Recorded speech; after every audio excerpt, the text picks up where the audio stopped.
Hello, everyone. Welcome back to just another esports podcast. Once again, you're joined by me, your host, Nicholas Shady Bacon, and my co-host, Mr. Kevin Hubris. Co-host This now. weekend, Ooh. co-host, yes, upgrade, Ooh. Upgrade. upgrade. Promoted. Yeah, I'm making Ben. twice as much what I used to make. Yep, which is zero, Zero. because we're all making zero. Zero Uh, dollars. well, I guess actually, well, you got that stimulus check. That was thanks to me. That's Thanks to Shady Bacon, I got $1,200. Yep, that was for So you. yeah, that was Yep, for me. you would Thank you. I wouldn't appreciate you it. wouldn't have gotten that if it wasn't for you co-hosting this YouTube series. So True. I figured giving you all my credit card information was going to be useful somehow. yeah, totally. But for this episode, we're going to be talking about our Chicago homestand predictions and how that event ended out, and then we'll also be giving our Florida predictions for that event that will be happening this weekend. So I guess kind of starting off, big kind of, I guess not really shocker, maybe it was one of the teams that we could have definitely seen getting into the finals. You had them getting into the finals. Was Dallas won the event. They won the event pretty comfortably, I would say, in the majority of their series, and especially on the Sunday, they looked very comfortable in both of their matchups against Chicago and Atlanta, those being a 3-0 against Chicago and a 3-1 against Atlanta. So quite impressive stuff from them there. Honestly, about time. like I mean, think of like how many times they were power ranked so high up in the beginning of the season by so many analysts, and they finally won a tournament. It midway through the season, you know, being a bunch of onliners that they are. I'm sure Crim Six loves that. I mean, they Um, did win the Los Angeles event. However, they faced Minnesota in the finals there, so maybe you could argue they weren't facing one of the top two teams in the game at the time in Chicago oh and yeah, that's right. Atlanta. However, Minnesota did beat Atlanta. So, and Minnesota is an incredibly good team, definitely a top four, top five team, wherever you kind of want to put them in the mix there with Florida as well. So, It was definitely nice. not, yeah, It, it definitely wasn't an easy win for them at that LA event. And this one definitely looked a lot more comfortable for Dallas. and the thing is that I mean, like you look at how FaZe has been performing this entire season, and the fact that Dallas kind of cruised on them was, I mean, that was a shocker in itself.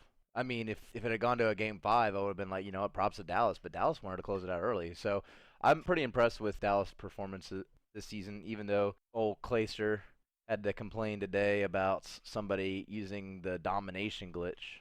Yeah, I'm not too sure what the domination glitch is, so maybe you, with your experience, if you could kind of elaborate on that a bit more, maybe for some of the viewers that don't know what that is. So, in typical Dallas Empire fashion, they are complaining again about something that really doesn't affect the game too much. So the domination glitch, I'm not sure exactly how to, manipulate the game to get it to work, but all it does is instead of a 5-second respawn timer, you have a 4-second respawn timer. So it cuts a second off of you spawning. That's it. Okay. It's Yeah. about as innocuous as when Dallas complained about the Huntsman running 3 stuns and a flash. Yeah, I would say three Suns and a Flash is, if they're running it the whole game, is definitely probably a little bit more beneficial than just 1 second off the respawn. Obviously, that is helpful, but whenever I see Clayster post anything on Twitter, I always look at it through the lens of him just memeing and being mostly sarcastic. So if it was maybe Crim Six who posted it, Crim Oh yeah, Six, he'd be crying about it. even those interviews are Oh hysterical. my gosh. He's so it's very hard. I still look at him in a serious through a serious mindset, and so if he was to post it online, maybe I wouldn't have that kind of impression of oh, he was just being sarcastic or just poking fun at whatever it may be. That I do have when I kind of see Clayster saying anything on Twitter. That's Um, true. Like I said, it's not even nobody's really even sure who did it, and even if they find out, I'm not sure that it's really going to be like super impactful. However, according to Reddit, and Reddit being the great investigators that they are, they believe that it was, and you're not going to like this, but they have suspicion to believe that it was Slacked of Seattle Surge that was doing it.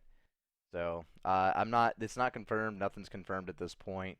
There's no punishment, but I would, if this has any sort of substance, if this has any sort of actual like viability, if the claim is true, then I would assume that there's going to be punishments moving forward, because I mean at the end of the day you have to protect the integrity of the league, especially whenever you're talking about online. So it's harder to catch, and they need to do everything they can to make sure that it's going to happen. Regardless, it didn't affect the outcome at all, Yeah. really, but it's still one of those things that's like, well, maybe Seattle did a little bit better in the tournament because Slacked was using this extra second, instead of watching a kill cam for another second, he was actually out playing. So who knows? Genuinely, who really knows? But like I said, it's still not confirmed, and it's still the mongoloids on Reddit that came up with the idea that it was Slacked. So I mean, they're not official or anything like that. We'll see. We'll see as time comes. Yeah, and well, this tournament, I honestly can't say it benefited Seattle at all, pretty much in the domination, since in the dominations for the Chicago event, they went 1-3. They had one win and three losses in domination. And the losses were pretty significant margins outside of their first loss against Dallas on Gunrunner. That one they lost only by 8 points. They got outslayed by 7. Incredibly close game that one was. However, the one win that they also had on Gunrunner Dom this weekend against the LA Gorillas, they won by 40. So I don't think that it played a part really at all in Probably kind of not. how these maps unfolded. So Right, and like I said, I think it's more of a, all right, you were cheating, and not the actual impact that the cheat had. You know, yeah, and I also am curious, is it something that you kind of have to force to be able to do, or is it something that can happen accidentally? I'm not 100% sure because I don't know exactly how the glitch is supposed to work. But that is one of the big controversies that I wanted to touch on, and we'll probably touch on the next one when we get to the Florida event. Okay. Well, I say we jump into our first Group A matchup then, and that will be the Atlanta FaZe versus the London Royal Ravens. That one was a really close and kind of awkward 3-1 for the Atlanta FaZe. The Gunrunner and That was a not the 3-0. Gunrunner, excuse me. My bad. It was a 3-0. I saw our predictions. I said it was a 3-1. Yeah, it was a 3-0 for the Atlanta FaZe over London. However, map 1 and 2 were strangely close for how dominant FaZe was on the map. On that Azir Cave, they outslayed by 29 and they only won by 16. And so I don't know.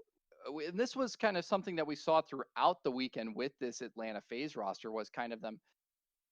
It almost looked like they were just playing with their food throughout a lot of the hard points. Like they were just outslaying so heavily, and that they weren't able to capitalize a bunch of points on the hill throughout it. I will say in that first hard point in cave, they were playing from behind in the beginning, and if it wasn't for the fact that Simp decided to just, I don't know, be Simp at the very end, London would have taken that cave. It would have very much gone to London. Those last couple rotations were just completely stymied by Simp, who I think went on like an 11 kill streak or something like that.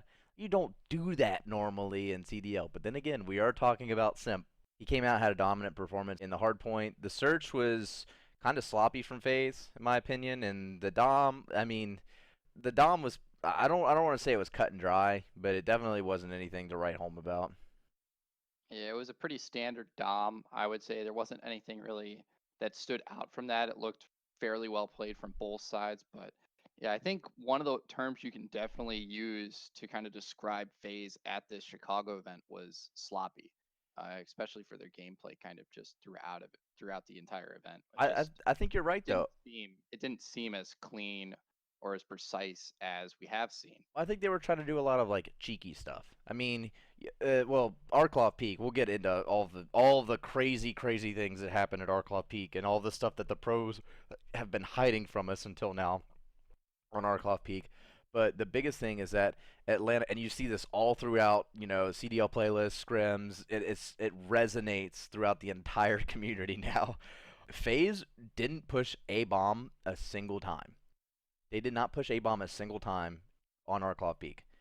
Every single time they took the bomb B, they took it long around B, and they had Major Maniac post up as like a like a decoy, or maybe be able to like get a peel off of a bomb, and that was such an interesting sort of mentality change, because a lot of the times you have your players that go and they say, all right, cool, we're going to go to A bomb, and B was kind of the, get you sort of round.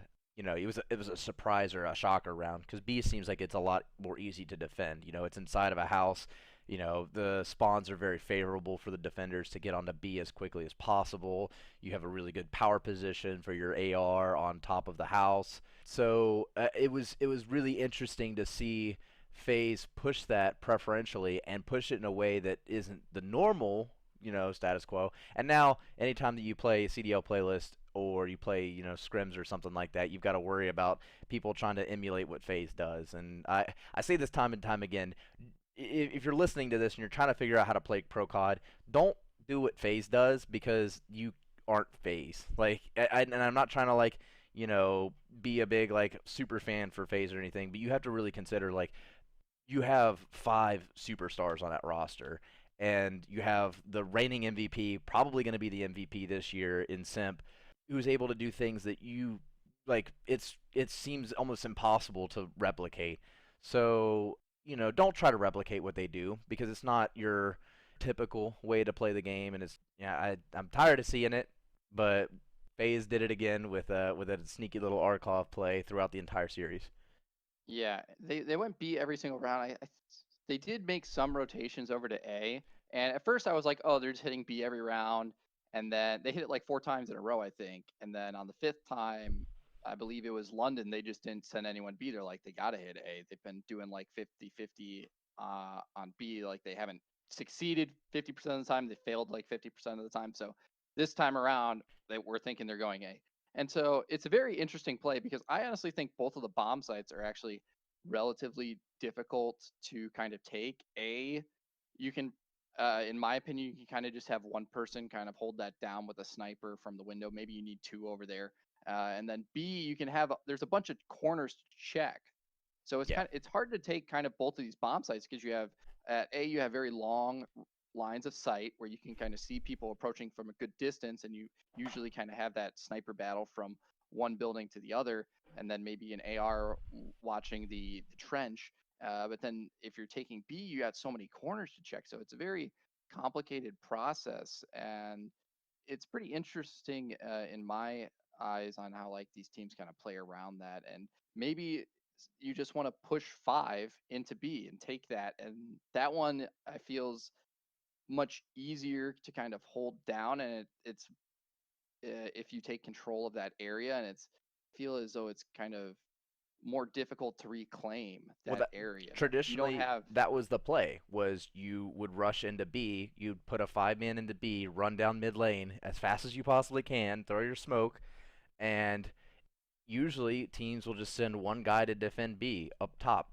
Somebody that can escape really easily, get the call out, hey, by the way, they're coming, and you have your team rotate from A bomb to B bomb, because most people would push A, but not FaZe. So this is really going to change things up a lot, and I appreciate it, because it was kind of getting a little dry. Now, I say that lovingly, because Arklov is probably, if not the most exciting, one of the most exciting search and destroy maps in Modern Warfare, and it's very obvious why the pros like playing on it. But yeah, no, this was definitely a lot different, and this was one of the things that is new about Arklov that we will start to see more and more often as the season goes on.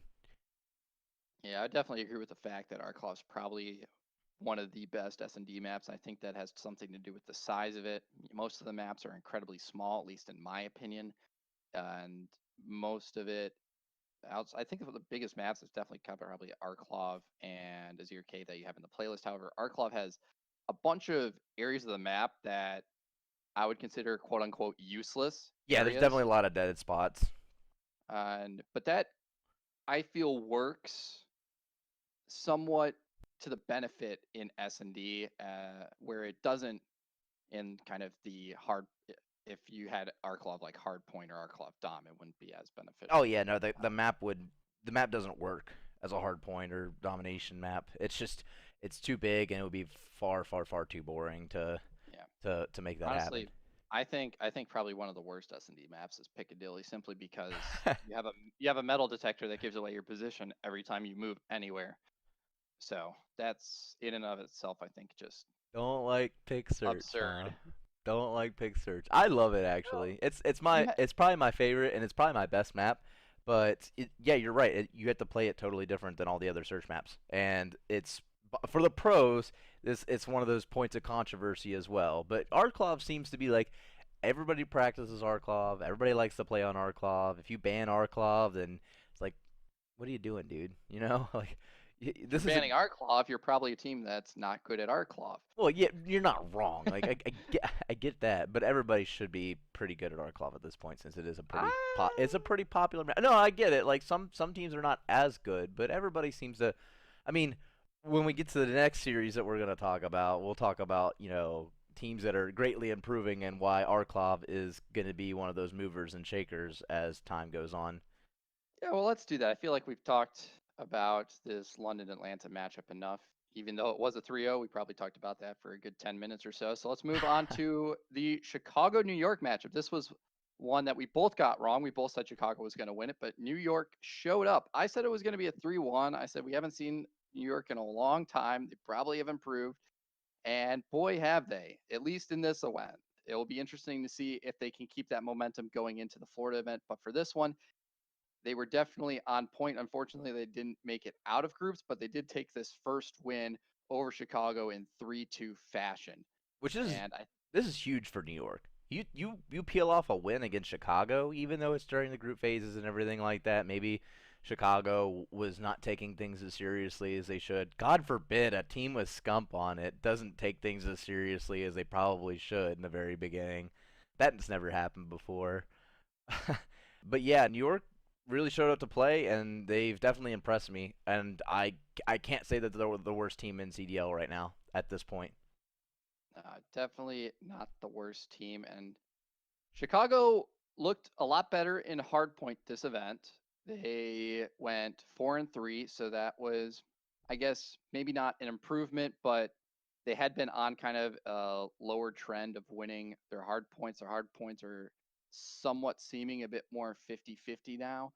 And I think probably the biggest disappointment though was their S&D this weekend. Their S&D had been looking their strongest, and they went 2-3 in that. So they were at an 11-4 record in S&D, and now they're at a 13-7 record in Yeah, their search and destroy. So definitely a drop this event, and this is probably an apt time to talk about the other crazy thing that people are discovering about Arklov, which is if you stand on top of statue in the middle of the map, which is not a normal place for you to stand until late game, you can wall bang people off the bomb, off of a bomb, and that's just something that's something that we now have to play around, something that yeah, you can which use to is defend. great. Like, I want to know where that strategy came from, because I guarantee you, none of the other teams knew about that. None of the casters knew about that. People would have been using that way earlier on No, if that's what I'm saying. teams knew it. So I want to know where New York figured this out. If they just went into the S&D maps and tried a bunch of different things, or if this is something that, because we haven't seen in the AM scene, so it'd be somewhat surprising if it came from the AM scene. And usually some of these weird things develop in pubs, and so I'd Sometimes. be, Well, you also have to yeah, think like you have some of the original like Phase members and Attach and Zuma on New York, and Phase's job back in the day was to find the weird things and make them work, make them competitive, like viable and everything. That's always been something Phase has been known for until recently. I think. Well, I don't know. Even now, like Atlanta Phase definitely does weird things that don't make a whole lot of sense, but people try to replicate them and it doesn't work for them. Well, guess what? Now they're doing it on New York as well, and I would imagine that's probably what happened was they figured out that if you start aiming at like specific boards on that fence, pointing towards a bomb, that's typically where the players will plant or defuse, and you can get an easy kill off of it, and it worked. It definitely worked. It worked against one of the best search and destroy teams in the game, and they were just floored at that point. I think once that became known, I think Chicago kind of lost their mojo, and since that was the game too, that'll be enough to throw off any team. Is like, oh, they know things that we have never ever seen before. Now what are we gonna do? How are we gonna play now? And your game plan gets messed up because of it. Yeah, Chicago didn't play New York on our club peak the first time around. That Oh, was it a was the second time. strategy. They played it the second time around. Chicago won it the second time around. The New York brought that strategy out against Atlanta after they beat Chicago. Oh But yeah, that's right. I'm somewhat surprised that this took so long to actually kind of come to surface. I mean, for me, if I was on a pro team, which I'm not, but if I was, as soon as I'm getting the game, one of the first things I would do outside of obviously knowing like the rotations and whatnot for hard point for Dom and learning those game modes is like pretty much every day just go into S&D with your 5-man team, put like unlimited time on the S&D clock and whatever you can to just extend the game out to an infinite amount of time and just figure crap out on the map. Like, okay, what are the best lines of sights? What can we look through? What can we shoot through? Like, just all of that stuff. Because I guarantee you, there's probably way more things we don't know that you can actually do on, let alone our club, but all the other S&D maps. I feel like this game has been really really weird about that. You know, there's been things that pop up and then they get really really popular. For example, like on the Ramaza search, you can stand on top of the top 3 and shoot down onto the bomb and you can get cheeky wall bangs like that, which was already a weird enough spot. I think a lot of those just kind of get discovered as the game goes on. And it's so interesting to see what things pop up over time and how it affects the general strategy of the map. Now you're going to see the bomb get planted on the opposite side of A bomb and Arklov because people play this statue, and it's just like there's just going to be little nuances that get changed because of this. And That's gonna make A bomb nearly impossible to plant for because then you got to take pretty much the defending side of the map for to plant A bomb, which is a lot more difficult. I think it's pretty easy to plant still. I think it's a lot harder to defuse now because the late game spot of getting on statue is powerful because nobody's gonna go mid map after that. It doesn't see like mid map seems useless other than the little mid cut house in a broken, and I mean and running the full flank. So I think we're gonna see a lot of weird little interesting strategies that come from this, and the map is gonna develop even more, which is gonna be really really cool. I'm very excited to see Arklov in Florida. Yeah. Hopefully, And hopefully people don't I ban think it. one of the other things we should talk about is how kind of Mac Melts has helped change this team. It's done wonders for them so far, and obviously we saw I don't know what role Happy played when he did. I don't know if he was an AR and SMG. Mac Melts definitely seems to be kind of more SMG style player.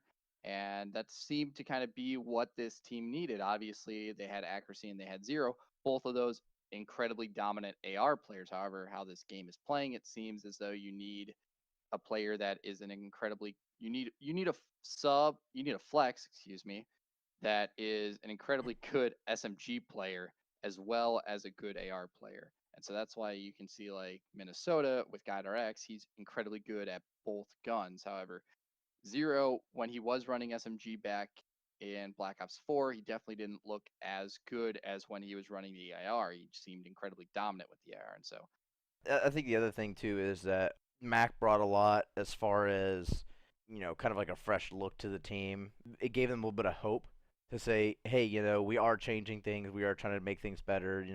We can win games. The fact that they won the Chicago match off the rip is probably a huge confidence boost to them. Now they can feel like they do have a horse in the race. Like they do feel like they're going to be able to be competitive as time goes on, especially since the playoff structure got changed. That got leaked by TJ Haley, where ninth through 12th will be in the playoffs. They just start in the losers bracket. So New York is definitely feeling a lot of new fresh breaths, and it's going to be big for them coming into this next little stretch because I think that New York has an opportunity to kind of pull a Florida and make a little roster change and then assert dominance. We both of us had New York highly ranked as one of the best teams in the CDL early on in the season. And it was pitiful that they were playing so poorly, but this is definitely a good step in the right direction for New York. Yep, definitely a good step in the right direction. Moving on to our first Group B matchup, we saw the likes of Dallas versus OGLA. Dallas took that 3-1 over OGLA. I don't think there's anything really significant to talk about throughout that matchup. And so I honestly kind of just want to keep the flow going and move on to Seattle LAG unless you have anything you want to say. No, I agree. Optic sucks. I don't want Yeah. to talk about Optic right now. I'm not All even a right. fanboy or anything. It's just Optic sucks. Moving on to Seattle versus the LA Gorillas. I said Seattle's gonna take this 3-2. They took it 3-0 over the Gorillas. You said Gorillas was going to take this 3-2. So victory point for me on that one. I take the lead in points so far in our predictions from the Chicago series. And yeah, Seattle, this was their third win, and it was their third win against the Gorillas. Seattle is pretty much just farming the Gorillas for points, which You got to do it somehow, is right? it's unfortunate for the Gorillas. And I didn't even realize that their only two wins were against the Gorillas until it was mentioned this weekend that this was the third win for Seattle against the Gorillas. And so maybe the next time we see this matchup, you're going to also go with me for the Seattle Surge. But I definitely think a big part in the victories that Seattle did see this weekend was thanks to apathy. A couple weeks after having his kid, he finally was able to unlock the achievement of dad mode and absolutely style on these kids. No, absolutely. Apathy played out of his mind, and that's kind of what we expected before, and it's totally understandable as a new dad. For those who aren't, who haven't like even considered kids yet that are listening, being a new parent is a lot, like a ton of work. You don't really sleep very well. Your life gets changed forever because of a kid, and it was obvious that it was a very hard transition for apathy. Now that he's kind of gotten to the swing of things, and the whole tumultuous COVID-19 lifestyle change has kind of died down a little bit. It's nice to see him in the running again. He's also creating a lot of good YouTube content. So it's been nice to see him like get back into form, and it's obvious that there's fruits to his labor. And I think another thing that also was to benefit Seattle this weekend was their S&D. They were 3-for-1. They went 3-1 in S&D this weekend. So that was their best game mode this weekend was their S&D. I mean, Their hard point, they were 4-3, and their domination, which was prior their best game mode, they went 1-3. So definitely concerns there. However, two of those were St. Petrograd. St. Petrograd, they have a 2-4 record on now, and their other loss was on Gunrunner Dom. It was an incredibly close one against Dallas. So that one's still seeming like their best. Their Petrograd, maybe they want to definitely keep that in the ban pool. And while I do say their S&D was their best game mode this weekend, they were incredibly close S&Ds. There was a 6-3, a 3-6. Those were relatively comfortable. The other ones were a 6-4 and a 6-5. So, yeah, yep. so it really is about time that Seattle decided that they were going to listen to everybody and work on their S&D.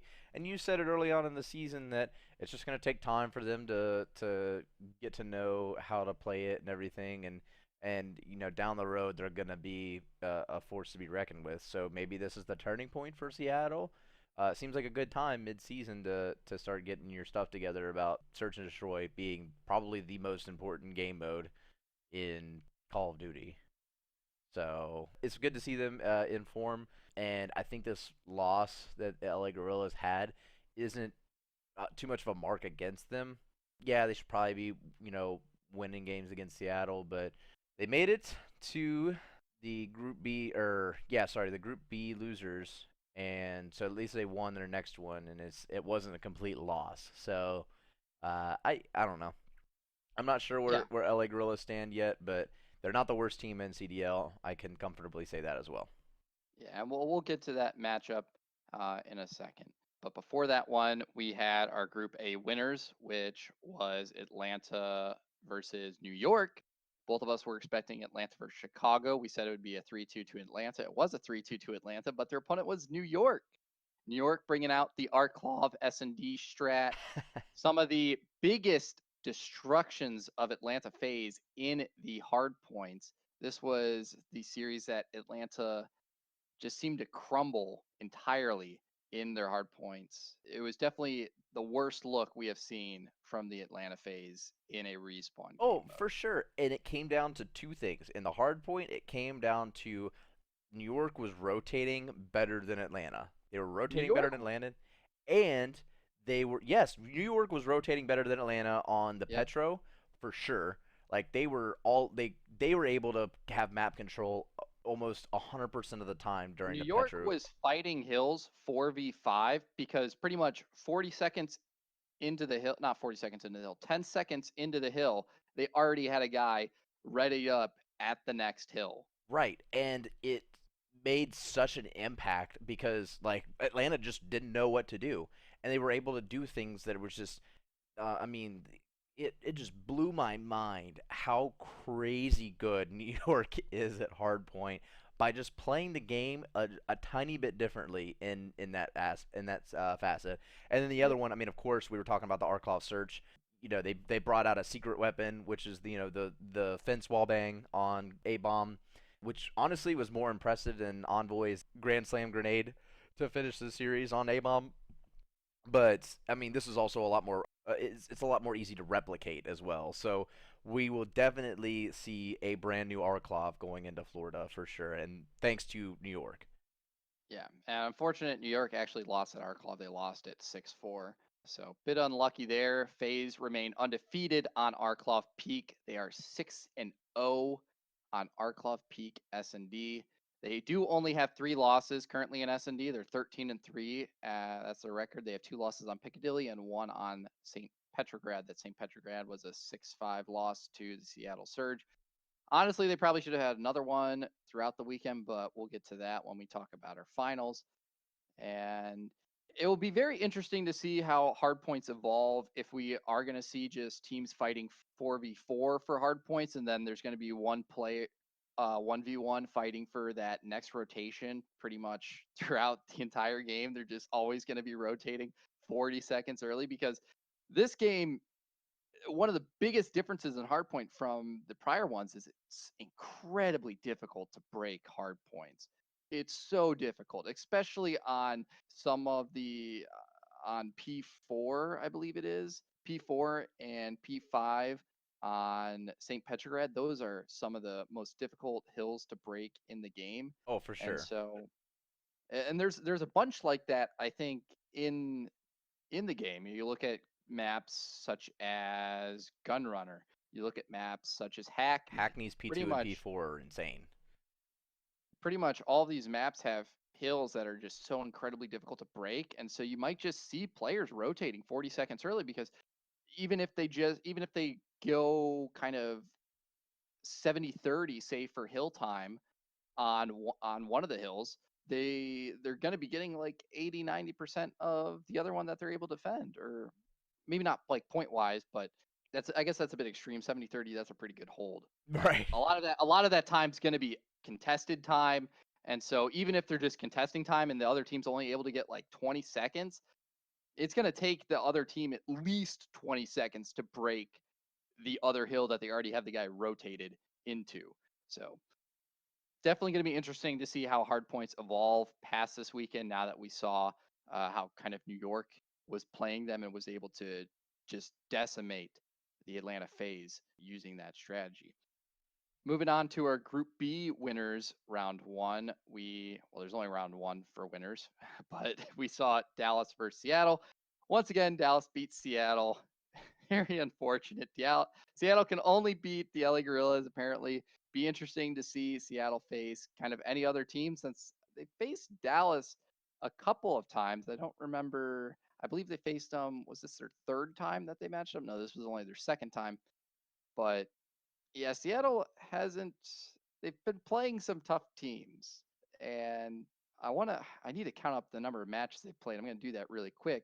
But they played the LA Girls at 4 times, so that's got to be almost 50% of their matches have been against the Gorillas, which is a bit insane. And it's not surprising that Dallas took this one, seeing how they won the event.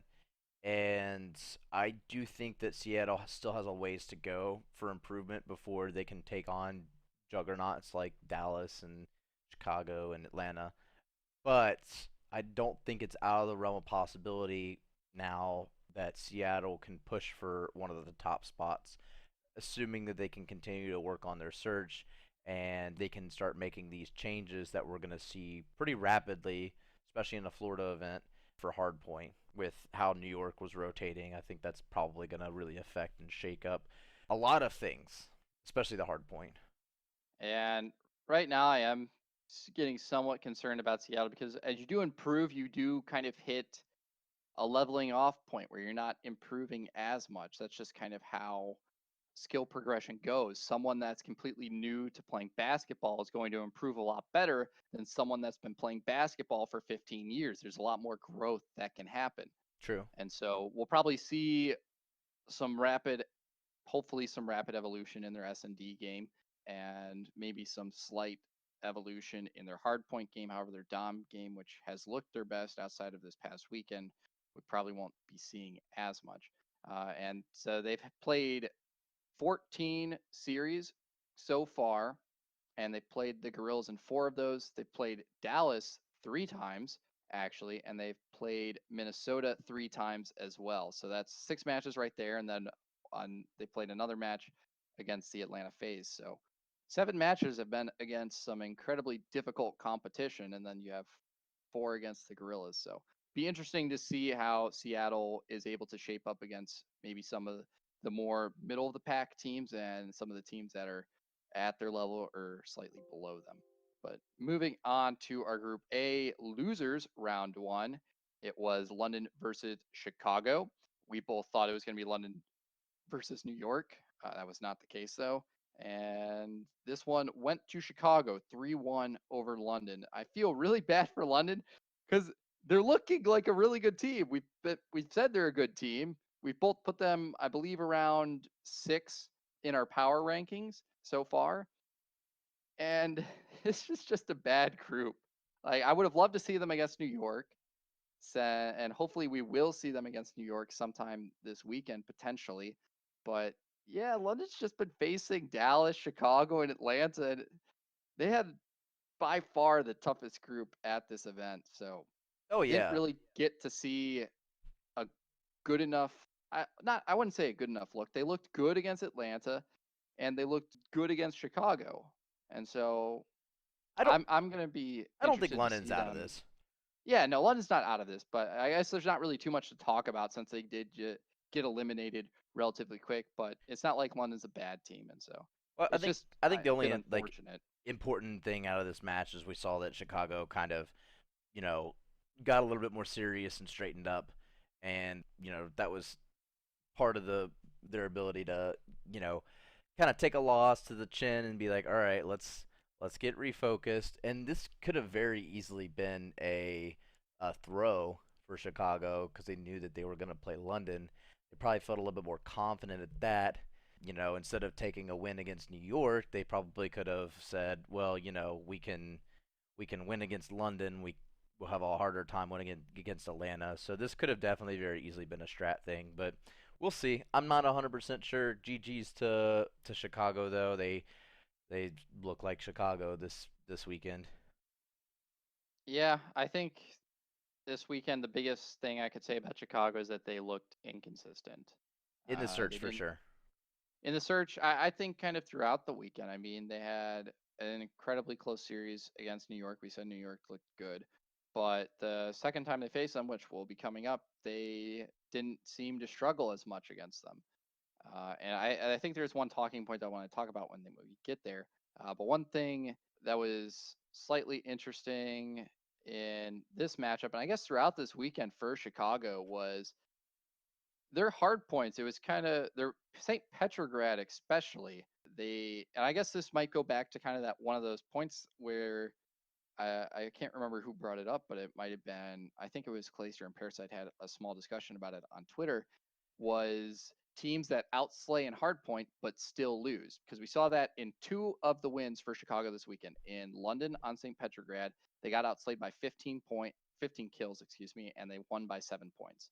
And then again against New York on St. Petrograd, they got outslayed by 3 kills. They won by 83 points. So very big kind of discrepancies there in how much they were getting outslayed and how much they were winning the map by. And the point that Clayster and Parasite came up to is, yeah, it might not be that a team's doing something wrong necessarily. It might just be that a team is racking up a bunch of kills because they're holding down a hard point, and teams are just able to keep on like attacking it a hard point over and over again. They're just maybe farming kills off of it. And so I'm not able to get the stats for that. One of the things that would help support that claim is if we kind of had a mapping of the kills that were earned from each hard point.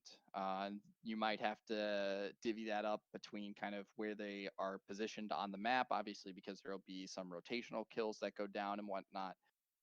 But that would definitely be an interesting stat to see in order to kind of support that claim and kind of see which hills maybe teams aren't doing well on as a result of kind of their slaying ability on it and the amount of points they're able to earn on it. Yeah, I think that's definitely a fair point. Is we're gonna see how valuable teams really take into consideration the slaying capabilities. The thing is that kills, yes, they do matter in hardpoint, and I think that will never change. But it's the right kills. You can rack up kills as much as you want, in like a spawn trap or something on a hill you're holding, and yeah, that's valuable. But I mean, after like the third or fourth kill, how many of those kills are actually valuable versus getting 1 or 2 kills off rotation and holding the rotation better for your team. So I think that we're gonna see a lot more strategy changes for hardpoint because of what we were seeing in this event. So we'll see though. Yeah, definitely is going to be interesting, as we said. Moving on to our Group B losers round one. I said it was going to be OGLA versus the LA Gorillas. That it was. You said it was going to be OG versus Seattle. However, both of us got this wrong. Both of us thought OGLA was going to take the series over their opponent. They did not. They lost to the LA Gorillas in 3-1 fashion. And there's not really too much to say. We don't have Easy Max stats up. Unfortunately, they're in private mode while he's working on some big project with those. So that'll be exciting to see once they're done. However, I don't need that stat sheet to know that JCap was absolutely awful this weekend, Garbage. as well as TJ Halley. I believe someone said that TJ Halley actually had worse stats than JCap at Which this event. doesn't surprise me because these guys, they suck. They're tortures. They don't take scrims seriously. They don't do anything seriously. Like, if I was Slasher, I'd be banging my head against the wall and begging for a trade as soon as possible because this team, I don't believe, can be saved. Plain and simple. I They don't. cannot. I And there's a couple reasons why.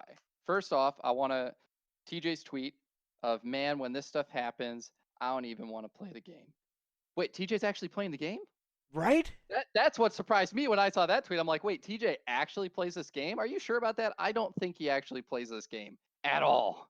This guy is one of the biggest time tortures, and he's known for it. And so it's like, how can you even tweet that when you know that your team is not putting in the effort? And then Slasher, like, this team, oh, like there's just so much wrong right now. Like Slasher's tweeting about servers. You literally get to pick and bam what server you play on. How can you be tweeting about servers? Like if that's the first thing that comes to your mind and not, oh, we need to get better as a team after this event, then you're not going to win. You're just not. You're not thinking about the right things. You're just making excuses, and I'm tired of it. The team, they were complaining about the game at the beginning of the season, and then they finally were able to put up a decent showing at the LA event. You think, oh, maybe the team's going to turn around. Boom, it moves to online, and all they start doing is complain again. Like they just need to grow up and do their job. I And genuinely and don't and know. Pac-Man, he cannot go on the podcast and say, "Oh, we're fine." You cannot say that. Your team is in dead last. dead last. Your team is atrocious. You cannot go on and say we're going to be fine when clearly you're not fine. Like, you guys are getting destroyed. It's not even funny. Like, come on. You can't say, oh, we're a good team and not be doing anything. You have 20 points. 20 points. Yeah, I 100% agree with everything you're saying there. I genuinely don't know where Optic goes from this. I don't know if there's any real solution to it. I think Dashy's just given up at this point. He doesn't care. Like, everybody thought that he was going to have some sort of MVP performance because he was going to have to carry this team. I think he's tired. I don't think he cares anymore. TJ's a big torture, and he has no right to be playing in the CDL right now. Just his general attitude is childish and immature, and he's not a pro player. You gotta have some sort of determination. Kenny, I'm pretty sure he's just following suit, and he's not happy with the way things are going there. And like I said, Slasher is banging his head against the wall because he just does, like, there's so many problems, so many gaps, so many holes. He can't solve them all, and it's affecting his play, and it will continue to be like this until I don't even know. I genuinely don't think that they're going to fix it this season. And if I was Immortals, I would be seriously considering cutting contracts right now. I would be considering any sort of trade options. I would break this team up and try and rebuild. It's pitiful. And people are saying, oh, JCap's going to be the scapegoat for this team, and he does so much stuff that you can't see. I'm not seeing what he does. The only thing that I can see that JCap does for this team is that he's getting traded out very efficiently. As we saw like a couple podcasts ago when we talked about the one thing that OGLA does extremely well is their true engagement success rate is one of the best across all of the players on the team throughout the entire CDL. But outside of that, they're pretty much playing 3v2, or 3v5, because JCap and TJ aren't putting up the performances they need to. As No, simple as that. they are. I mean, it's terrible. It's embarrassing. It's an abysmal performance, and they're just crying, complaining about it. It's about time that Optic kind of got their just desserts for the way that they've just been able to be so dominant, and now that they have to really like work towards things and think about how to actually play the game, and they don't have any leadership, and Immortals just kind of threw money at them and said, well, hopefully you guys can figure something out because we're kind of hands off at this point. Like, it's just one thing after another.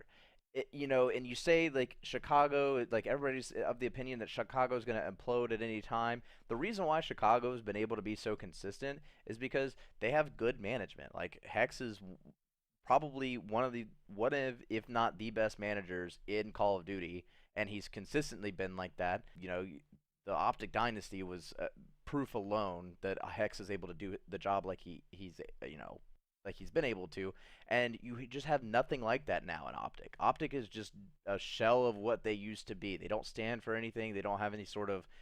It's a mess. It's a giant mess. I don't know what they're gonna do to fix it. There's no way they're gonna be able to fix this now. If I was Slasher, if I was Dashy, I'd tuck tail and run, and then TJ, you're gonna get what's coming to you. You're gonna go to the challengers and probably die there. People won't talk about TJ Halley after the season. Like, And is TJ Halley actually a bad player though? Like, he's been good in past titles. I think the biggest issue, one, is his commitment, and then obviously he sucks at this game. he's always been inconsistent. When he was playing on Optic, he was inconsistent. He had good tournaments, he had bad tournaments, but he had a good group of players where he was able to be okay with that. And that's just the point. Like, that's his whole mentality. That's his whole attitude, is that he can be inconsistent. He can show up to play whenever he wants to play. He can be this prima donna, and it's gonna work out because he's got a team around him who can pick up the slack. What I don't agree with is now that he's in a position where he has to perform every single weekend in and out, he's not showing up at all. He's not having any attitude that he should be, one of the he thinks that his spot is saved. He is too comfortable thinking that he is safe on Optic, and it's just laughable because all of the old Optic guys, Krim, Scump, Formal, Karma, they're all just laughing at Optic now. This Optic is a joke, like a complete joke of a team. Yeah, I would definitely agree with that. And I think some of these pros are being way too nice with some of their oppositions. JCap specifically. I haven't seen anything out of JCap in years. And if you're saying he's a good player, then show it to me. Tell me why he is a good player and show me what he is doing on the map and prove it that he is a good player because I am simply not seeing it. And yeah, I don't know what else to really say about Optic. I had something I was going to say and then I forgot it in some blind rage. Oh, yeah, that's what I was going to say. All right. My opinion, honestly, drop the entire Optic roster, pick up the entire Synergy roster. They're Yes. dominating in challengers. They don't even have to change their colors because they're already green.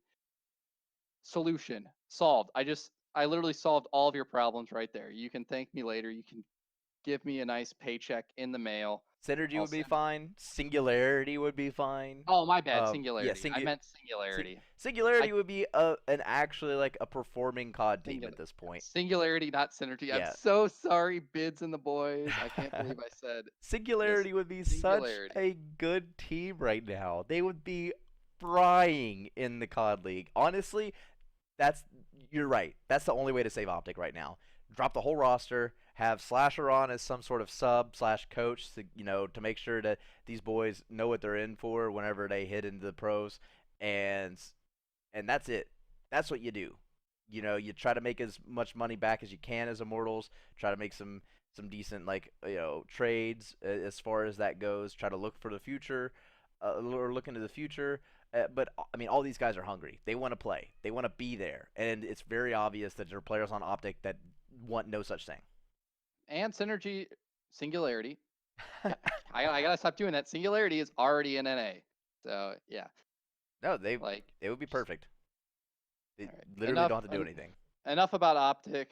They fell out. They fell out. We'll talk about them again at Florida, unfortunately. But moving on For two to games, more unfortunately. for 2 games probably.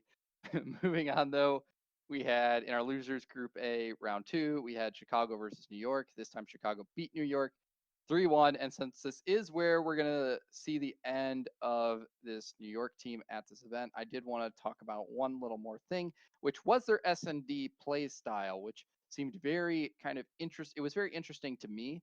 They had one player playing the kind of deep back, watching the flank every single round. Most specifically on St. Petrograd, they had one player that was pretty much all the way back in spawn, watching the flank because you can pretty much tell if you can see pretty much the whole map from your back spawn because of like the one long straightaway that there is on St. Petrograd where the tram cars go through. So you can see the whole flank or the whole flank that you care about for the most part there. Right. And then they would send 4 people to either A or B. And most of the teams, they wouldn't be able to handle this in a good number of scenarios on offense because it seemed like New York was just playing the numbers advantage. They were sending all of their forces to one thing while they were having one guy watch the flank. And usually teams are splitting up 2 to 1 bomb site, 3 to another. And so if you're sending 4 to 1 bomb site, if you get the trades effectively as you should be, you're going to have one guy left over there.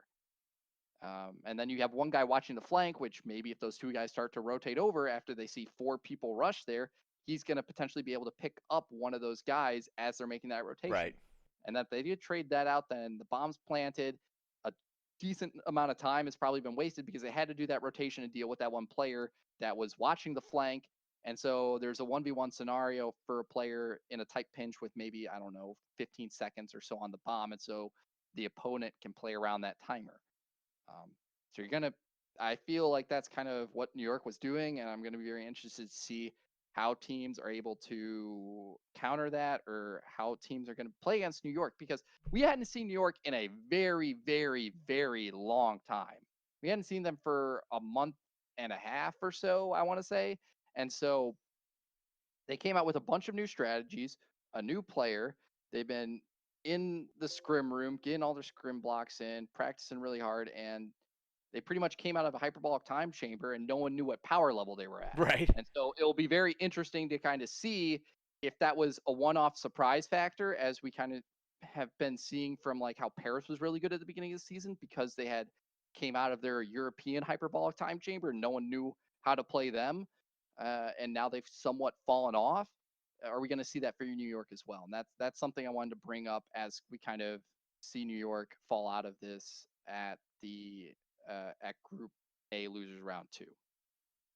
Yeah, I mean, they definitely have the potential to come into Florida and make a good run.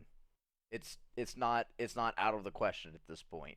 Like New York is a potentially like they could be a semifinal team next time. It's well within their realm of possibilities, well within their ability, and teams need to take them much more seriously if they're planning on moving forward with some sort of game plan at this point. There's no saying, all right, well we're going up against New York. It should be an easy 3, and we'll be able to move on and focus on other teams. Like you have to consider, hey, by the way, New York, all of a sudden they're starting to do these weird things, and we have to try and figure out where in the hell they're learning all this stuff because it's just completely off the map. It's completely off the radar, and they're going to be bringing more and more little tactics and little tricks they're going to pull out of this bag, moving forward. So it's going to be very interesting to see what New York brings to the table in Florida. And like I said, they are very easily they could very easily be a semifinals team next event.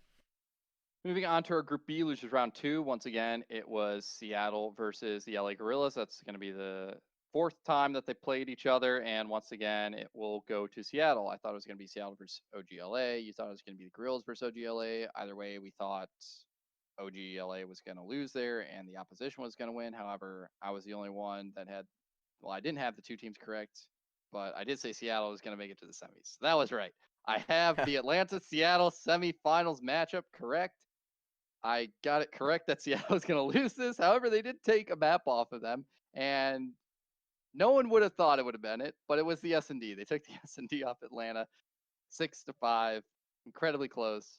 Yeah, But shocker. not much. Yeah, sure. not much to talk about there. Outside of that, Atlanta pretty much gave Seattle the back of their hand, and they moved on to the finals. A more interesting matchup, since it was also one that we saw for the 4th time, was Dallas versus Chicago. However, Chicago is not the Seattle, and they lost to Dallas 3-0. Finally. Actually. Oh my Yeah. God. It finally happened. When is it going to happen for the Gorillas, though? That's now the question. Next Kevin. time. That is Next now time. the question. Next time. Next time? All right. Well, it won't be at Florida. Seattle is one of the teams that has been True. at 5 events, as well as Chicago and Dallas now. So we're not going to see either of them at Florida. This was, I believe it was a relatively close game. Actually, no, it was not. The only thing that was close was the domination. However, the domination, when I was watching it, I always felt like Dallas was in control of it, even though Chicago was making a bit of a comeback and they only lost by 7 points. At no point in that game did I feel as though Dallas wasn't going to win that dom. It So Yeah, I mean they were controlling the entire map. They felt honestly the Dallas Chicago matchup was not even a competition. It looked like they didn't even break a sweat. It looked like Dallas had been preparing to play Chicago in the semis this entire time. It looked like this was just fate for Dallas. They knew that they were going to go in there. They had a game plan. They knew that it was going to work really well against Chicago, and Chicago just folded. They got ran. And you know what? Like at the end of it all, like Scump didn't have anything bad to say about it. Krim didn't have anything bad to say about it. It seems like now like the drama has sort of died down between the 2 teams. So now it's probably just going to be Dallas and Chicago beating up on OGLA, and that's probably going to be the end of the drama for this CDL season. For the most part, we still have your parasites and I don't even want to talk about that. we will. I do still think the Chicago Dallas matchup is always going to be a really fun, heated battle. Good rivalry there. So Yeah, but it's not going to be the drama fest that it was at the yeah, beginning of the season. and that's a good thing. I know some people love the drama. For me, I don't really enjoy it too much. I enjoy pretty respectful play. Pretty like one of my favorite players in the entire esports scene is Faker simply because of his presence inside and outside of the game and kind of the respect he gives his opponents and his mindset as a competitor. I think is honestly probably the S tier that you can have as an esports competitor. So I think a lot of people should model themselves after kind of how he's developed his career and how he presents himself to everyone. Oh, for sure. And it's going to be one of those interesting things to see moving forward is how a lot of these players are carrying themselves. And, hopefully, no promises or anything, but hopefully we will see a very professional and courteous CDL format from here on out. Like I Yeah. said, we'll see what happens And in champs, but I'm not saying it has to be boring. Obviously, you can still have however you want to spice it up, either with memes or jokes inside the teams. oh yeah, for sure. I Yeah, mean, that I don't think that'll ever go away. yeah. I hope not because I do enjoy some of the banter between some of the teams. But moving on to our finals matchup, it was Atlanta versus Dallas. You got it correct that it was Atlanta versus Dallas. However, it was a 3-1 in the opposite direction. Dallas 3-1 Atlanta. And realistically, I would honestly call that a 4-0 for Dallas over Atlanta, as Crowder did on the Hard Points podcast. Uh, S&D honestly probably should have gone in the way of Dallas. Yeah, Simp was able to pull off some wizardry with the online connection and some bullets, maybe bending around the corner to kill Clay there in that 1v1. But yeah, Atlanta kind of forgot to plant the bomb. I'm gonna take that quote from Crowder because that's honestly what it kind of looked like this event. A lot of the times they were planting the bomb, especially on St. Petrograd, in the last 10 seconds or so, and that definitely cost them a good number of rounds. yeah. I think that's all very very valid points, and I mean props to Crowder for recognizing that. I mean he's proven himself as one of the best minds in Call of Duty. He's you know probably still the best coach in Call of Duty right now. I think the biggest thing to take away from this Atlanta Dallas matchup is that we're finally seeing that Atlanta is a very beatable team. We're seeing that Dallas is the team that we always thought they were, which is one of the top teams in the league.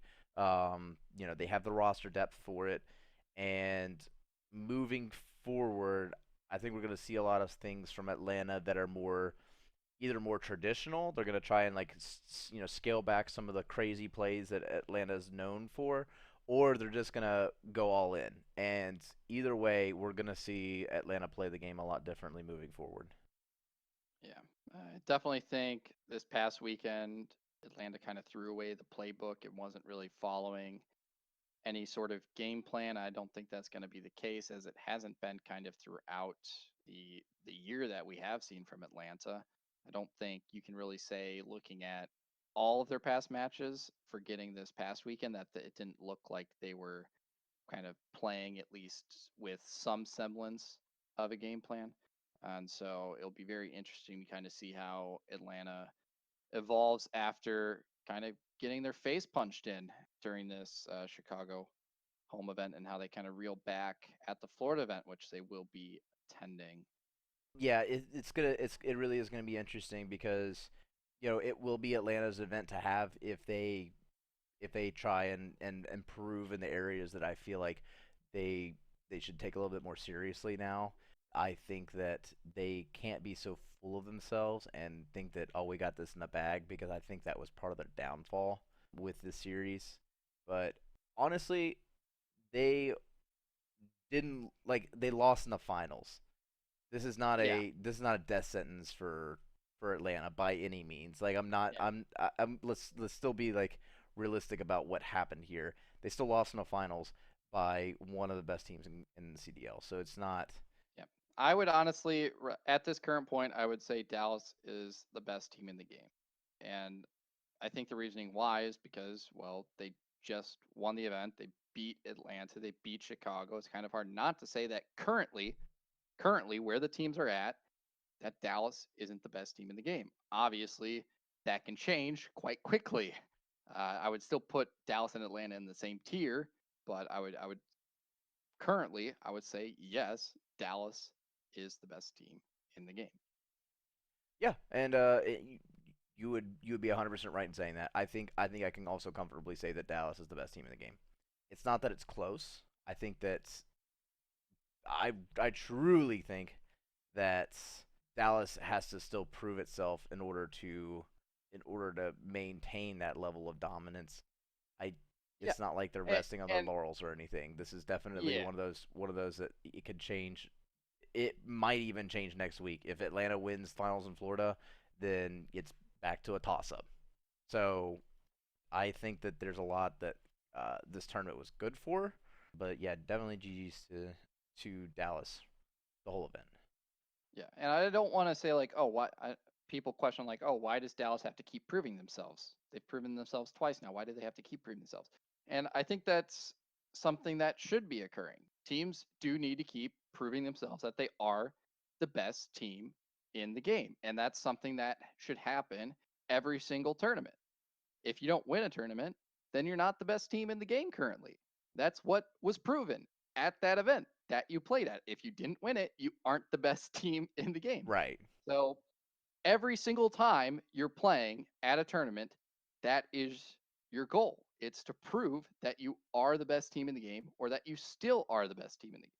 That's something that I think people need to keep in mind, and that a team can't just prove it once and then be satisfied with it, which I think a lot of teams are, unfortunately. Yeah, I think that's definitely the case in Atlanta this week. I think that they definitely played really sloppy and they were resting on their laurels. They came in with some weirdly really weird stuff. They thought that they could play the game differently, and I think they got punished for it. I don't think that it was helpful for them. Yeah, they got punished against a good-looking New York, and then they got punished. Well, they didn't really get punished against. Yeah, they only really played. How many games did they play? They played 4 games. They played against London, where they did get. It was incredibly close, but they were still able to. It was only against the other team that we put in their tier that they were able to not kind of just do their normal game plan. However, I think as other teams start to catch up and the game becomes more formalized, when the game first starts out, you can kind of just get away with raw skill and talent. But as kind of the game's lifetime progresses, there's a lot more strategy that comes around. Everything becomes more concrete and the game plans become more complex. And so I think that's kind of what happened here. Because I don't want to harsh on Atlanta too much. And I don't want to really say that they got lazy simply because of the coaching staff that they have with Crowder and kind of how young those players are. I don't think that complacency is really something that I would identify them as. Yeah, I wouldn't Um, say it was complacency perhaps, but I definitely think that it was let's try some cheeky stuff. We have the ability to not play the game the right way and we're going to just try some stuff because they probably felt like they could afford to do that. yeah, and And I mean they somewhat can since they are very far ahead in points against a lot of the lower end teams. However, there's plenty of time to catch up, so they should just kind of keep that in mind, I guess, moving forward. But trying things isn't necessarily a bad thing. However, you don't want to continuously try things that aren't working. Uh, true. Moving on, though, that closes out kind of the Chicago event. However, we still have the Florida event to talk about. That is going to be this weekend. Should be very exciting. Since we got a bunch of kind of the lower teams and then some of the middle teams. We aren't going to see Dallas, we aren't going to see Chicago, and we aren't going to see Seattle or the Gorillas. Those are the 4 teams that have currently played in 5 events, and so we're going to see a bunch of the middle of the pack teams, which is going to be kind of somewhat refreshing. Since at the last event we had the top 4 teams, and then we had the kind of bottom 4 in some aspect. And so starting off this weekend, maybe not in the broadcast, but at least in the groups, we're going to have New York versus Toronto. This should be an interesting one since we also haven't seen Toronto in a while. Toronto has been one of those teams that has been able to kind of drag games out the distance. And so it should be quite an interesting matchup against this kind of newly refurbished New York squad. I was bordering on saying this was going to be a 3-2 for you, New York, but then I kind of convinced myself that after kind of how strong strong of a performance New York put up at the Chicago event, I decided to give it to New York 3-1. I do see you though going with that 3-2 for Toronto or 3-2 for New York still, but giving them that one extra map. And is that something to do with kind of how well they've kind of played some of their series, kind of dragging them out? Yeah, no, absolutely does. I think that Toronto really shows up in their first match, and that's pretty evident every time that Toronto's been in an event, come out really strong. And I really do think that New York has what it takes to beat Toronto out the gates, but this by no means is an easy matchup for New York. And Yeah. I'm starting to take Toronto a lot more seriously as far as who they are as a team. Yep. We're putting our faith in you, Toronto, not to win this matchup, but to at least put on a good show. So please don't let us down. Moving on to our other Group A matchup, it's going to be a rematch of that Dallas finals. It's going to be Minnesota versus Florida. I'm giving it to Minnesota 3-2 over Florida. You're giving it to Florida 3-2 over Minnesota. So we both do agree that it's going to be an incredibly close series. I do hope so, since the Dallas finals, I believe it was a 3-0 for Florida, if I'm remembering correctly. However, Oh yeah, Minnesota they ran seemed through like them. a much better team when they have time to prepare. And so they know they're playing Florida in the first round. So they've had time to prepare. And so I do think that with that, Minnesota will be able to take the series over Florida in the end. Well, on the same side of the coin, though, Florida's definitely shown that whenever they prepare and they have time and they've been scrimming, they also can be dominant. And they've already shown that they can beat Minnesota. They beat them in the finals. They beat them 3-1 in the finals, and because they lost that first hard point and then just ran away with the game. I think that Florida has the opportunity to be that playoff team, be that finals team. It's pretty obvious that Persini is not going to be playing in this event, so it's going to be the standard five that they've been running with, and it depends. It depends heavily on Mox's performance. He's got to show up and he's got to be willing to play and outshoot, the likes of like God RX. So it's gonna be a very very tough match, but I do say that it's gonna be 3-2 in Florida's fashion, or in Florida's favor. Yeah, that definitely something that could happen. These teams are relatively even in their map records for both the hard points and the DOMs. However, Florida has a slightly better record in the S&D. These teams are incredibly close in their map records across the board. The one thing that is slightly scary, I think, for the Rocker is Florida's domination. Their St. Petrograd's a 6-1. The other two maps are about 50-50, whereas Minnesota Rockers kind of 50-50 across all their DOMs. So they win some, they lose some. However, they don't have one map that they're definitively good at, so to say. Where that kind of, I could say the same, I guess, for the Florida Mutineers is their S&D. They don't really have one map that they've looked incredibly good on. They don't have a map that they've looked incredibly bad on outside of their Arkloff Peak, which they're 1-5 on. The Minnesota Rocker, however, they're also pretty much 50-50 on their S&Ds. I guess I don't really have too many talking points to say which either of these teams is going to take it. I think I guess one other argument I could make for why Minnesota will take this against Florida is a momentum based team. That Yeah. was the term we used to describe them at the Dallas event. At that Dallas event, they lost their first round matchup in Group A to Toronto. It was a 3-2 that they did lose in. However, they did still lose it. And so, with this being the first match, they haven't had a chance to build up momentum. Therefore, I'm going to go with Minnesota. But that's the last of the arguments I have there. And unless you got maybe a counter argument to that, we'll move on to our first Group B matchup. No, I don't have anything else to it. It's gonna be interesting either way. Yeah, it's definitely going to be a good one to watch. The next matchup, our first Group B1, is Atlanta versus Paris. Both of us are saying Atlanta should take this relatively comfortable over Paris. I say 3-1, you say 3-0. And can't really come up with an argument for why Paris could potentially take this. Atlanta definitely didn't look fantastic in hardpoint at the Chicago event. They're now 13-7 in that overall. However, they're search and destroy. They're 13-3, and they're Dom. They're 10-3. So, team like Paris that is incredibly 50-50 in their maps. They're actually 11-11 in hardpoint, and they're 6-6 in Dom. So the only game mode they have a winning record in is Search and Destroy, which is they're 6-7 in, or 9-7 in. However, this is Atlanta. It's one of Right. the best S&D teams in the game. If So if not the best S&D team in the game. I if they learn how to plant the bomb, if they Right. if they learn how to plant the bomb, Well, yeah. I think they took a hard loss in the finals, and they have a lot to improve on. And I think that Crowder already knows what the problems are, and he's gonna be able to get him back on track. I think that Paris just doesn't have a snowball's chance in hell against Atlanta at this point. They're going up against a team that's mad, that's upset that they lost in the finals.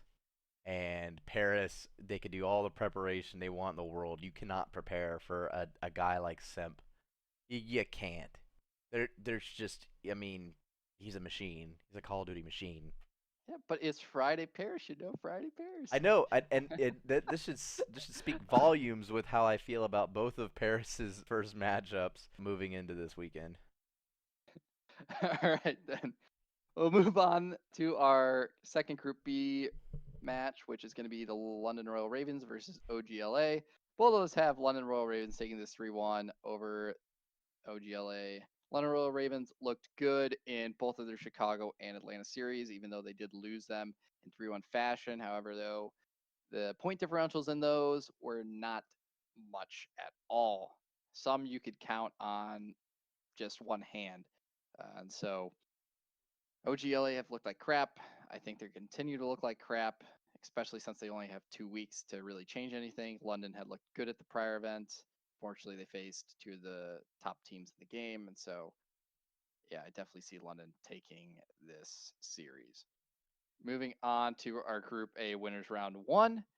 I have Minnesota versus New York. You have Florida versus New York. I have Minnesota taking this 3-2 over New York. You have New York taking this 3-1 over Florida. So quite different scenarios here and different outcomes. I'm going to go to you first to kind of talk about your prediction. Yeah, so I think it's pretty simple. Florida plays the game too safe, and I think that New York is really punishing teams that have been playing very, structured, very, the same way for quite a while, or have been trying to like take notes on how the pros are doing it and not how the pros could be doing it. And I think New York is one of those teams that says, all right, well, we're not winning whenever we're doing it the way the pros are doing it. So we just got to go and do our normal, like, bring it back to the old-fashioned Bays way of, all right, let's just try this and see if it sticks. And I think that it's gonna do really well to combat Florida. You think Florida's a safe team? I think there are a That's lot. not a term I would use to describe Havoc.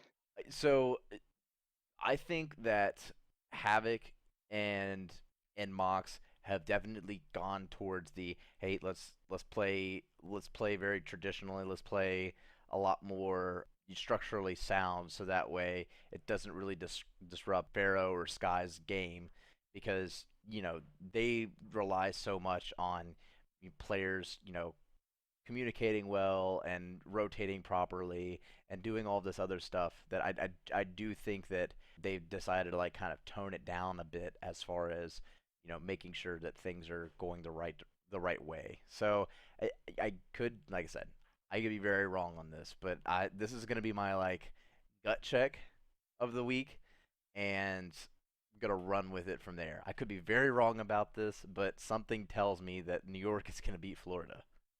Okay.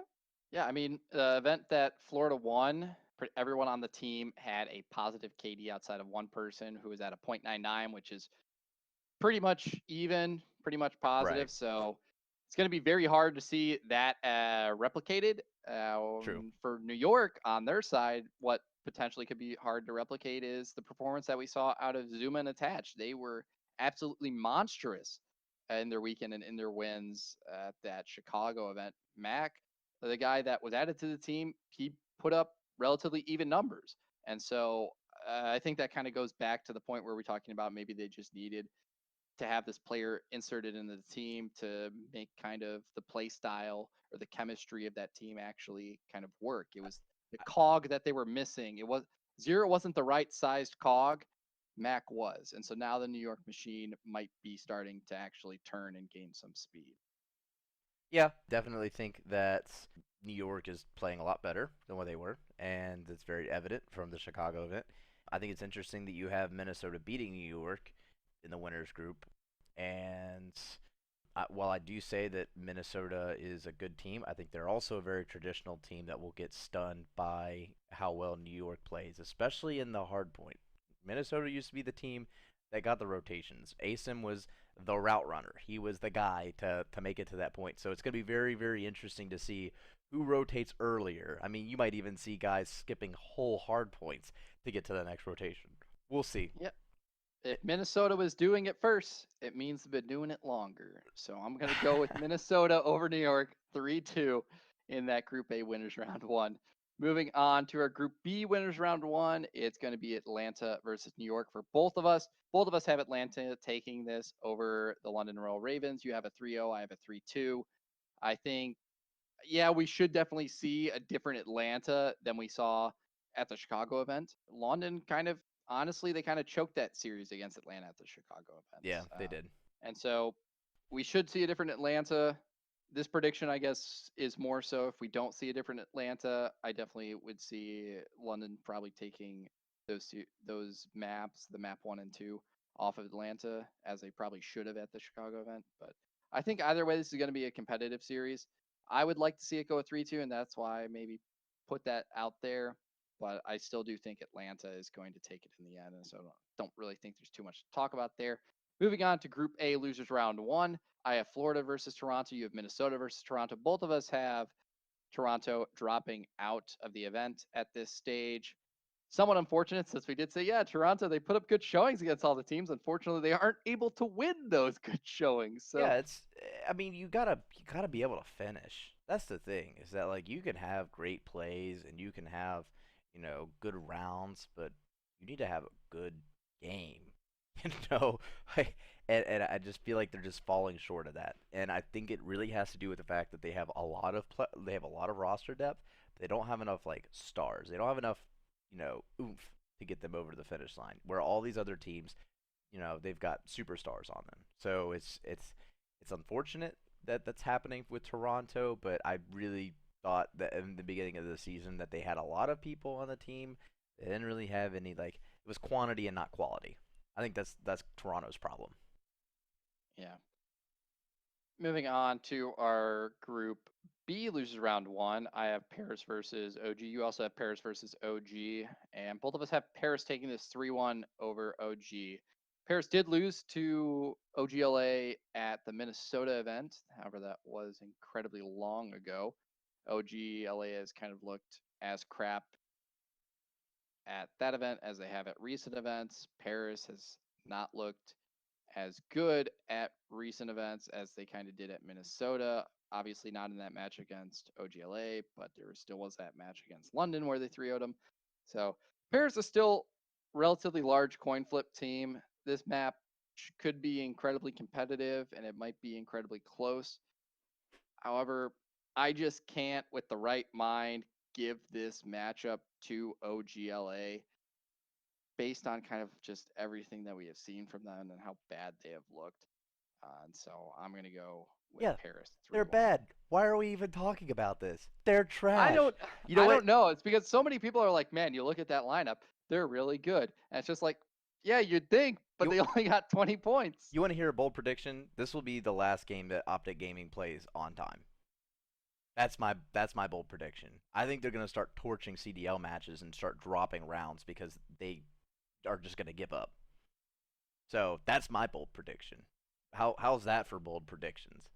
That's incredibly bold since I think they would get fined by the league if they did that. Well, you Which think since they're not making any money, since they're not placing, I don't think they really want to do that. yeah, I I don't think think they care. a better bold prediction that's way more likely is that we will never see the same starting OGLA lineup again. Yeah, I that's think another great one. that's probably a more realistically bold prediction.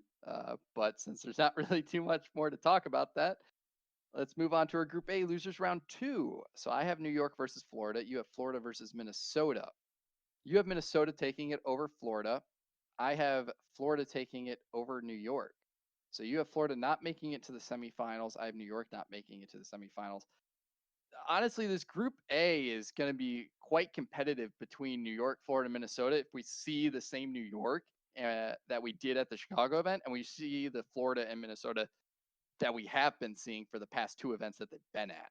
So this is definitely one that can go either way. Honestly, I can't really make an argument against any of these teams maybe to not make it to the semifinals outside of obviously Toronto.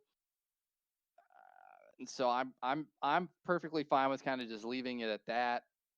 I'm gonna take Florida over New York. You're taking Minnesota over Florida. New York's out in your bracket, or New York, No, Florida's New out in York. your Yeah, I was about to bracket. say New Florida's York's out. out in New York's out in mine. And honestly, any of those 3 teams could definitely be the one that just doesn't make it. And I think it will be very disheartening if I am correct and New York once again is short of making a semifinal if we do see a strong performance from them, because that definitely is going to weigh on their minds that they've been so close to making it to the semifinal and getting that extra 10 points and pay possibly even an extra 20 if they make it all the way to the finals and win. So Yeah, I think that they need that really badly to dig themselves out of that 9th through 12th spot because, I mean, before the 9th through 12th was just a death sentence. Now that the playoffs has changed, starting off in the losers bracket that's tough because you got to go flawless. So I think that New York is going to want to scrape by, or scrape and claw their way up out of the 9th through 12th spots, and this is the time to do it. Whenever you've got a tough group, but you don't have an unwinnable group. yep, most certainly. And so I'm going to be rooting for New York to make it out just so they can make it to a semifinals and get that extra 10 points.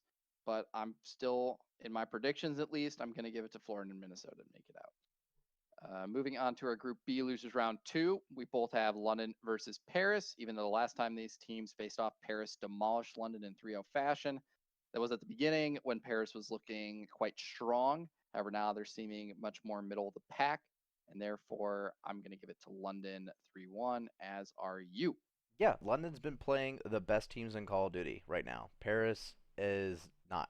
Paris has had a break. So what that translates to is one of these teams is, they've had to be forged in the fire. They've had to work to be where they're at. And it has not been easy for them. So I think that, this is London's time to make something of their roster because I mean they've got the roster strength. Yeah, and And this is a group that you definitely feel London should make it out of. yes, It's Atlanta, Paris, OGLA, and London. So if they don't make it out of this, then that's quite concerning for them as a team. And even though, yes, they don't have their fifth and Nasty still working on visa issues, they do have Shawnee, and they did look good at that Chicago event. So yeah, they looked fine. They just had to play the hardest, like the best teams in CDL. And it turns out, like, if you're playing against the best teams and you're struggling, but you're trying to hold your own, whenever you go back down to teams where they're kind of middle of the pack, you should you should put a performance on. You should put a clinic on for Paris. So I think that this is actually probably one of the most confident 3-1s that I feel at right now. So in this event, this is probably the most confident 3-1 I feel. okay. Moving on to our semifinals, I'm going to have London versus Minnesota in my first matchup. You're going to have London versus New York in your first matchup. And I'm going to have London take it over Minnesota 3-2. There's not really too much stats to back this up. I just feel kind of as though it's London's time to make it to a finals. They've been to a semifinals once where they did lose to Dallas, an incredibly unfortunate reverse sweep at their home stand. Outside of that, though, they've been putting up strong map performances against the top teams in the game, and Minnesota is a top team in the game, so it's going to be incredibly close. However, I'm going to give it to London in the end to squeak it out. Yeah, I think In your scenario with London, Minnesota, that will be a very close semifinals. London, New York, I think it's gonna be a little different. I think New York is good, but I don't think that they're like London at this point can't afford to drop another semifinals. They can't afford to have another like mediocre performance. Otherwise, their rankings in every facet is going to drop tremendously because then it's going to be like, all right, well, I mean, can London go the distance at all? So yeah, I agree with you. This is going to be London's event to have. I mean, looking down in the predictions, we don't think that it's going to be London's time, but we definitely think that this is one of those that London goes to the finals, and I can't agree more. Yeah, I think this event is going to be London's make or break. I think it's also New York's and their side of the bracket in Group A. I think this is New York's make or break tournament. And in Group B, I think this is going to be London's make or break. I think if London doesn't make it to the finals, they definitely need to look at this event as a failure and they definitely need to look to be improving. Otherwise, they're just not going to be able to move out of that middle of the pack. And I think it's They're not. interesting that you bring up New York as well as a make or break event. I don't think that New York has to make it to the finals. I think that they can I make it don't. to Yeah, the I semis, don't think. Yeah, I and don't think New York has to make it to the finals. I think London does. New York, I think. I don't think they should be happy, but I think if they make it to the semis, I'm not worried. New York needs to start focusing on making it to the semis consistently so they can dig themselves out of the ninth through 12th. London needs to figure out how to beat these top tier teams so that way when they do get stuck in these groups time and time and time and time again, they can actually win some games. So Yeah, yeah, I yeah, think they need to have some good finals runs. Plain and yeah. simple. We already consider London a middle of the pack team, so they need to make it to the finals in order to consider themselves an upper echelon Yes. team. New York currently is a bottom of the pack team, so they just need to make it to semis to be considered a middle of the pack team. I True. think that's kind of like what we're talking about Right. there. Moving on to our other semifinals matchup, though, I have Atlanta versus or not Atlanta versus FaZe, Atlanta versus Florida. Excuse me. You have Atlanta versus Minnesota. Both of us here think Atlanta is going to take it 3-2 over their opposition, which should be incredibly interesting for you since it is the Atlanta Minnesota matchup. Currently, that series is tied up 1-1, so it should be interesting to see if your prediction for your bracket is correct so far. That who will take it and be have that 2-1 advantage over their opposition. We will see. I do like that Florida could be in the playoffs, and I like that you've explored that possibility. I don't think that Florida is a bad team by any means. I think that they're in a very tough group, is all I'm saying. And I'm gonna go ahead and hedge my bets and say that New York is gonna be the team that makes it to the semis, but Florida definitely has the opportunity to make it to the semis and have a really consistent performance. Unfortunately, unfortunately they're gonna have to play Atlanta, and this is Atlanta's tournament. I, Yeah. there's no Dallas, there's no Chicago. You have Florida and Minnesota that are doing well. Atlanta's Group B is laughable again. They have Optic Gaming, which we don't even have to go on a tirade anymore about them. Paris, who we haven't seen for a minute, and I just don't think they have enough to go to the distance. And London, who is good but not great. So this is just another tournament that Atlanta shouldn't have a problem going to the finals and taking it. So Yep. Both of us have Atlanta versus London in our finals. Both of us have Atlanta taking it 3-1 over London in our finals. And I think that just goes back to kind of what you were talking about earlier is this is Atlanta's event. It's their event to win. they have to. They genuinely have to. In order to say, hey Dallas, yes, we still are, the best team in COD. You have to win this event right now. There's Yeah. there's no other It's option. Otherwise, you are in second for the yeah. foreseeable future. Yeah. I think the only spot I can see this event, if Atlanta loses to London, that's worrisome for them. If they lose to Minnesota again in an incredibly close series where they lose like 3-2 or maybe even if they lose to Florida 3-2, I'm not as worried. However, definitely they definitely could be considered to be moving out of that S tier that we have them in currently with Dallas and maybe shift them down to that A tier. and then maybe we see either the team that beats them move up to that S tier with Dallas, either it be Minnesota or Florida in whatever scenario I conjured up there. But Yeah. yeah, those are our Florida homestand predictions.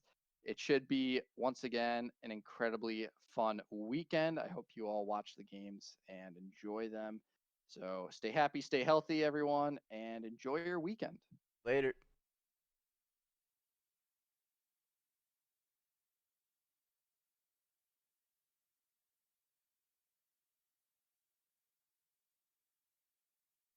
Yeah, you Cool. probably shouldn't do that. Yeah, I'm gonna assume that's why. All right, I'm just gonna throw something away real quick, and then Is it your predictions? no, it's not my prediction. Oh man.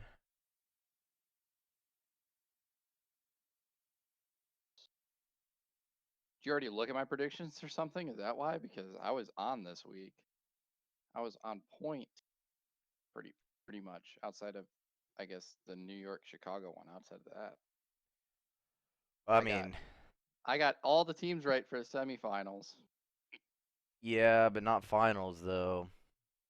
No, I didn't get the finals correct. Rip. That's true. Because you thought Dallas wasn't gonna win. Okay. Well, we can talk about that once we get there. Um, but yeah, let's see. All right, I got the box scores up. I'm gonna move this over to my other monitor so I have them enlarged.